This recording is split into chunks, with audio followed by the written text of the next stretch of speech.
في عام 1950 كان في مدينة خيالية تدعى فيكتور، مدينة صغيرة بيحيط بها الصحراء من كل مكان ومئات من السكان بيعيشوا فيها، وكل اللي عايشين فيها أغنياء، فلوس، صحة، نضاف، اللهم لا حسد. وكل الرجالة اللي عايشة في المدينة بيتكلموا عن مشروع غامض، ورئيس فيكتور بيعيش في أعلى قمة في الجبل في منتصف الصحراء. الحريم اللي في السيتي محظورين يروحوا الصحراء، والأسطورة بتقول لك لو إحداهن غادرن إلى الصحراء لن يعودن مجددا. الامرأة يجب عليها تفضل في بيتها في مطبخها تحتني بالعيال شوية، ما تسألش جوزها بيعمل إيه أو بيشتغل إيه، وما يعرفوش غير إن جوازهم شغالين في مشروع تطوير. وفي حين الأزواج لما بيروحوا يقضوا كل الوقت في المشروع، زوجاتهم بيقعدوا يقضوا الوقت في الاستمتاع وإنهم ياخدوا التان ويغيروا البشرة وشغل الحريم اللي بياكلش عيش. والمؤسس للمكان ده وللمشروع يسمى فرانك، وكل اللي بيبصوا على اساس ان هو بطل. المدينه كلها بتتبارك بخطابات فرانك اللي تخليك منفتح للحياه وبالذات التنميه البشريه بتاعته، ويقول لك ويوعد ان هو هيبني شيء عظيم. وفي يوم الجيران عملوا حفله على الضيق، والحضور كان بينهم بطله الفيلم أليس وزوجها جاك كان بين الحضور، وباقي الجيران بيعزوا زوجاتهم قوي، وكان كل الرجاله بتتكلم عن انهم اشخاص محظوظين كونهم موجودين في مدينه فيكتور. والحريم عماله ترقص، تشرب خمر وترقص برضه تاني. وفي الصباح التالي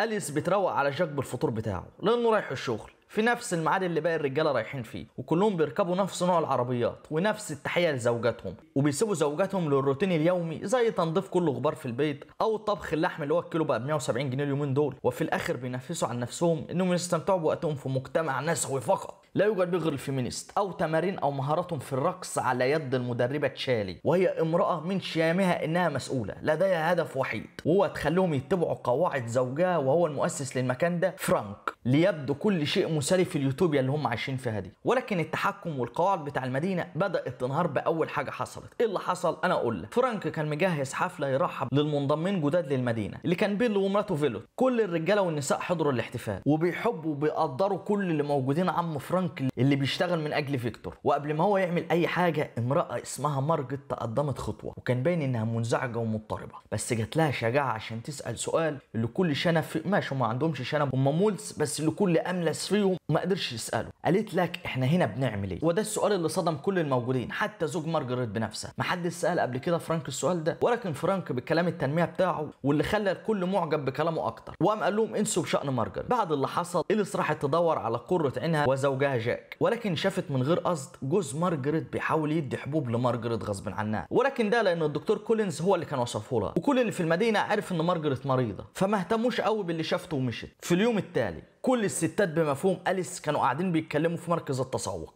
وكانوا بيتكلموا في موضوع على مارجريت. ورغايه القعده تسمى بيني قالت لك ان مارجريت المرض جاب لها جنان وخلاها ما تعرفش تتبع القواعد بتاعت فرانك اللي هو بيقول ان محدش يروح الصحراء. فنشوف فلاش باك لمارجريت اللي هو كان ابنها ضاع منها في الصحراء، ومن ساعتها جالها حاله نفسيه ما بتخليهاش تتكلم. أليس كانت بتسمع كل ده وكان باين عليها ان هي قلقانه. فأليس بالليل في نوم غير مريح بدات تشوف كابوس عن شويه عظم ابيض واسود بيرقصوا. في اليوم التالي حاجه غريبه ثانيه حصلت. أليس وهي بتحضر الفطار اكتشفت ان البيض ما فيهوش بيض، فاضي خالص من جواه مشاهد. وبعد ما جوزها جاك راح شغله خدت جوله بالباص تصفي بيها عقلها. كل الستات نزلوا من الباص الا أليس، قررت تفضل مكمله فيه. على اي حال لما كانت قربت توصل لنهايه الطريق شافت طياره لونها احمر بتفقد التوازن بتاعها وهي طايره ناحيه الصحراء. فساعتها بخوف أليس قالت للسواق الباص ياخدها ناحيه المكان اللي وقعت فيه الطياره في الصحراء، بس هو متجمد خوفا قال لها ان غير مسموح له لان الطياره وقعت في نص الصحراء فما ينفعش، ولكنها طنشت كل التحذيرات دي وقررت تروح هناك لوحدها، وقالت انها لازم تنقذ الطياره. بعد شويه مشي كتير وصلت اخيرا للصحراء، وعلى المتوقع كانت فاضيه وكان الجو حر. أليس ما لقيتش الطياره او طيار او حتى اجزاء من الطياره متكسره، فقط جبل ضخم اللي قضى ناحيه مبنى، والمبنى ده ما هو الا المكان اللي فيه رئيس فيكتور وهو فرانك اللي كل الازواج بيروحوا المكان ده عشان يشتغلوا فيه. فراحت تشوف مساعده وحطت ايدها على الازاز ان هو يتفتح، وبعدها ترجع لبيتها وتفوق من كابوس شبه العظم اللي كانت بتحلم بيه. أليس صاحيه مصدومه تماما ومستغربه من اللي حصل، وقررت ما تقولش حاجه لجوزها جاك. ولسوء الحظ كل الايام المتتاليه بعد كده بقت بتحلم بكوابيس دايما، واللي بتخليها تصحى من نومها، ومعظم الوقت بتبقى الهلوسه بتاعتها عن رؤيه هلوسه لبعض النساء بيرقصوا، وفي بعض الاحيان في اوقات تانية تهلوس بان الحيطه بتحطمها في بعضها بتاعت البيت. بس في يوم كل حاجه اتغيرت لما شافت مارجريت المكتئبه بتنوي الانتحار وبتنتحر فعلا، وأليس كانت رايحه تجري تنقذها، بس جماعه من الرجاله ظهروا فجاه وبداوا يسحبوها بعيد. وفي الليل حكت لجوزها جاك عن الانتحار بتاع الصبح، بس فاجئها لما قال ان مارجريت عايشه كويسه وما فيهاش اي حاجه، وانها عمرها ما فكرت انها تنتحر، وان اعظم حاجه اصلا عملتها من غير تفكير كان انها نامت في الحمام. أليس غير مقتنعه بكلامه، مش مصدقه اي حاجه بيقولها وبتحاول تاخد اجابات تاني، بس جاك عايزها تهدى وبيقترح عليها تاخد راحه. ولسوء الحظ أليس الهلوسه بتاعتها بدات ترجع لها تاني تاني ولكن بشكل أسوأ.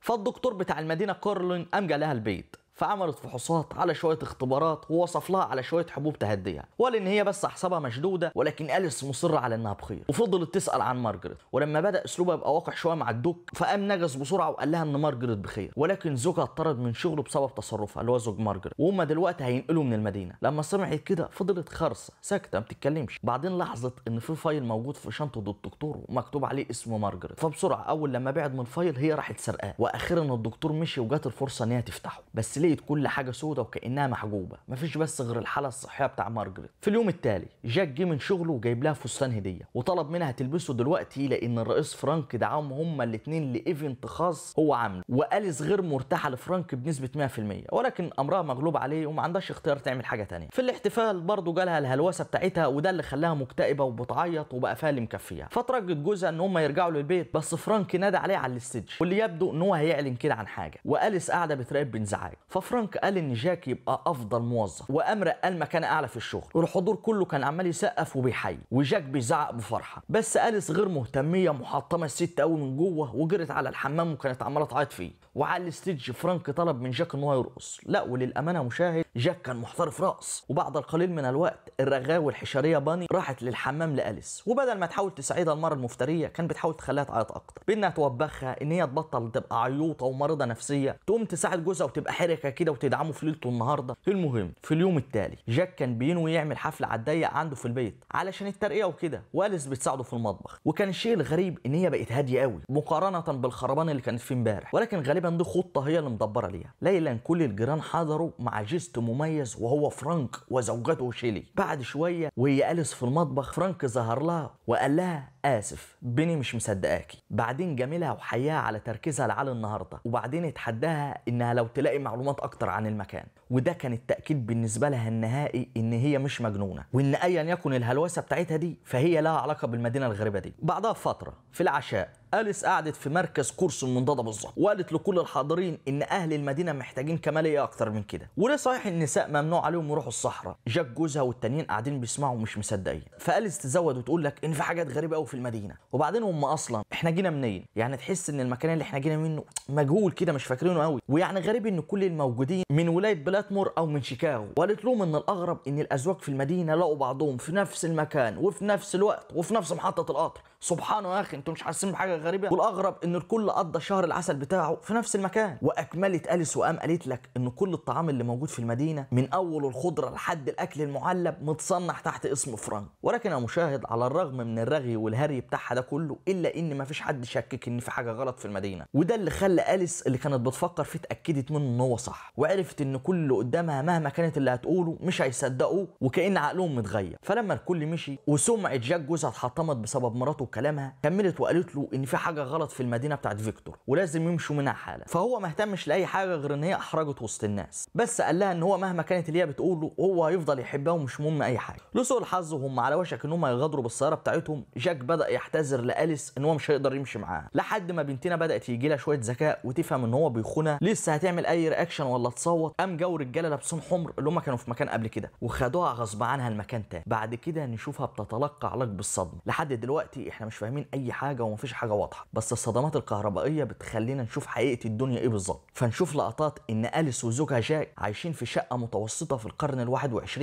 مش عايشين يعني في عام 1950. وأليس تظهر ان هي ممرضه بتشتغل في شيفتات ليليه في مستشفى، لان جاك اتطرد من شغله، وفي ليله رجعت من شغلها كانت تعبانه بعد شيفت 30 ساعه بالظبط، واللي كان فيهم يجي 3 عمليات منفصله. فساعتها جاك حب يكون رومانسي مع أليس، بس هي جايه هلكانه وتعبانه، وده يبين اول اسباب علاقه جوازهم اللي رايحه ناحيه الفشل بسبب جدول شغل أليس الغير منتظم، وعلى الناحيه الثانيه زوجها اللي مش شغال وقاعد وحيد وبشكل اعمى بيقعد يتفرج على فيديوهات دعائيه لشخص اسمه فرانك. فرانك هو شخص يظهر ان هو شغال في التكنولوجيا والذكاء الاصطناعي، واللي طور حاجه بتسمح للمتجوزين يعيشوا في واقع افتراضي متطور بيحكي عام 1950 من القرن الماضي، وبيحكي افضل ايام عام 1950. وفي ليله جاك ابننا اللي فقد كل احساس السيطره وكل احساس الرجوله لان مراته اللي بقت بتصرف عليه، ساعتها قرر بعميان انه يوصل لفرانك، وبعدين عرف عن مشروع فيكتور، وبسرعه ووقتها قرر يكون واحد من المشروع. مش بس كده، هو فرض على أليس انها تدخل التجارب، ومن ثم نشوفها محطوطه ومتوصله في جهاز غصب عنها، والجهاز بيتحكم فيها ومحطوطه على سرير. بعدين جاك بينام جنبها على السرير وهو برضه بيدخل في عالم المحاكاه. بعد كده نشوف لقطات مونتاج واللي بتدينا تفاصيل اكتر عن المحاكاه، ونعرف ان الموضوع كله مش بموافقه أليس وانما غصب عنها، وان جاك هو اللي قرر بنفسه ده، وان ادى لنفسه تحكم زياده عن مراته تعمل ايه. وفي المحاكاه جاك اختار ان بطاقته او الهويه بتاعته يكون بريطاني، لان مفيش هويات تانية متوفره. وبالنسبه لأليس جميع ذكرياتها قبل ما تدخل الواقع الافتراضي بتختفي. وبعد كده بنعرف ان كل الرجاله في مدينه فيكتور انضموا بمزاجهم ليكونوا اعضاء، بينما مراتاتهم اتحطوا في الاجهزه غصب عنهم، غصب عن اللي جابوه، اتحطوا بداخل المحاكاه. وكل الاطفال الموجودين في المدينه ما هم الا NPC او ذكاء اصطناعي مش حقيقيين، وتصمموا للاهالي اللي هم ما عندهمش قدره يخلفوا في الحياه الحقيقيه. وبعد ما المونتاج انتهى نشوف أليس واللي نسيت تماما انها كانت بتحاول تهرب، وبترجع طبيعيا لمنزلها الطبيعي. ومع ذلك هذه المره مشاهد لا يبدو ان المحاكاه او الكذب هيستمروا لفتره طويله. ففي مره بدات تحس الواقع وانها مش في الحقيقه لما سمعت ان جاك بيهمهم باغنيه، وهي اغنيه من الواقع، وهي اغنيتها المفضله اللي كانت بتسمعها في القرن ال21، وكانت بتسمعها وهي بتشتغل. وساعتها كل حاجه ظهرت قدام أليس، وعرفت ان جوزها هو السبب ورا اللي بيحصل لها كل الوقت ده. وقالت لجاك، واخيرا جاك احترف وبقى بيتكلم عن مكشوف، وقال ان هو بيعمل كل حاجه علشان تكون حياتهم كويسه. ده وبالعكس اول لما حياتهم في القرن ال21 بدات تنهار وبقى هو مفلس وما عندوش شغل، وان هي بقى ما عندهاش حتى الوقت انها تكلمه، فما كانش قدامه غير انه ياخد القرار ويدخلوا في مشروع فيكتور، وانهم يبقوا في حياه خاليه من العيوب مع فلوس حلوه وحياه محترمه. هم عايزين اكتر من كده. وكمان قال لها ان الحياه دي ليها تعتبر حياه سهله، مش مطلوب منها غير انها تصنع اصدقاء وتقعد ترتاح وتبقى ريلاكس، وهو يروح الحياه الواقعيه يجمع فلوس عشان يدفعها ويخلي البرنامج المحاكاه ده شغال. وهنا بقى بيفهمنا نقطه مهمه، يفهمنا مشاهد اين يذهبون جميع الرجاله الموجودين في المحاكاه، ان هم مش شغالين اصلا في اي مشروع تطوير او اي حاجه تبع المدينه، بل بيروحوا الى مركز المحاكاه علشان يخرجوا من المحاكاه ويكسبوا فلوس من الواقع الحقيقي علشان يعطوا زوجاتهم حياه كويسه. على اي حال أليس مش هاممها كل ده، ما زالت مجروحه من جوزها وخيانه، وعمالين يتجادلوا مع بعض ويتخانقوا لحد ما أليس ضربت جوزها بكاس زجاج، وبحزن لقد قامت بقتل مشاهد. وفي خارج البيت كل بيتعجب من أليس اللي مليانه دم، وبتقول له لكل الموجودين او للنساء الموجودين ان فرانك متحكم بيهم ببرنامج هو صنعه. كل المواطنين بيحاولوا يوقفوها ما عدا بيني، وده اللي يعرفنا ان هي على عكس كل الستات اللي في المدينه، بيني عارفه الحقيقه بتاعت مدينه فيكتور، ويتبين قدامنا ان هي اللي قدمت في البرنامج بمزاجها علشان تحصل على اطفال، عكس الواقع الحقيقي اللي ولادها فيه ماتوا. وبيني قالت لأليس ان هي تهرب، واللي قالت برضه ان لو الشخص مات في المحاكاه بيموت في ارض الواقع. وبداوا الرجاله باللبس الاحمر ييجوا، وأليس عندها وقت قليل للهروب، فبسمع ده بدات بسرعه أليس تركب عربيتها وتروح للمكان الوحيد اللي هتعرف يخرجها من مكان المحاكاه، وهو ناحيه الجبل. وفي اثناء طريقها كان بيطاردوها رجاله فرانك اللي مأمورين ان هم يا اما يمسكوها او يقتلوها بسرعه قبل ما جسدها الحقيقي يصحى ويفوق من المحاكاه. وعايزين يعملوا كده ليه؟ ما اصل أليس ما سجلتش بارادتها في المشروع، وهي لو صحت وراحت بلغت السلطات بكده وبلغت السلطات عن فرانك، امبراطوريه فرانك اللي شايفينها دي هتتهد فوق دماغه. وبطريقه او باخرى عرفت تهرب منهم وتوصل للجبل، ولكن في منتصف الطريق عربيتها اتعطلت، فاضطرت تاخد الباقي على رجليها، والرجاله اللي لابسه احمر بيجروا وراه وبيتابعوها. وفي مكان تاني حيث فرانك بيتابع اللي بيحصل بتليفونه، تظهر مراته قدامه وقامت ضربته بسكينه وقتلته، وقبل ما تمشي قالت له انه دور الان. في الاثناء دي أليس وصلت لاعلى الجبل، ولكن عندما خلاص قربت توصل للمبنى بتاع المركز شافت رؤيه فيها ان جاك بيطلب منها انها تفضل معاه في المدينه، وانها ما تمشيش وتكون موجوده معاه، ومع ذلك تتجاهله تماما يا مشاهد. ما خلاص بقى لها الواقع بتاعها ولها حريتها وتقدر تتحكم في كل حاجه اللي خلاها موجوده. واخيرا تلمس الزجاج بتاع المبنى بتاع المركز، ولثواني الشاشه بتقلب اسود، وقبل الفيلم ما بينتهي بنسمع صوت بيقول اعمل لايك لو مش عامل. لا مش كده مشاهد اللي بيقول، بنسمع صوت امراه بتتنفس لمده صغيره، مما يعني ان أليس انتقلت الى العالم الحقيقي. بس يا مشاهد والفيلم بيخلص، ودي تعتبرها نهايه سعيده. بس لو عايز نهايه حزينه ممكن تتخيل ان هي ماتت ما رجعتش، فبراحتك. انا مش عايز من الليله غير لايك. سلام يا مشاهد. لا سلام زعيد.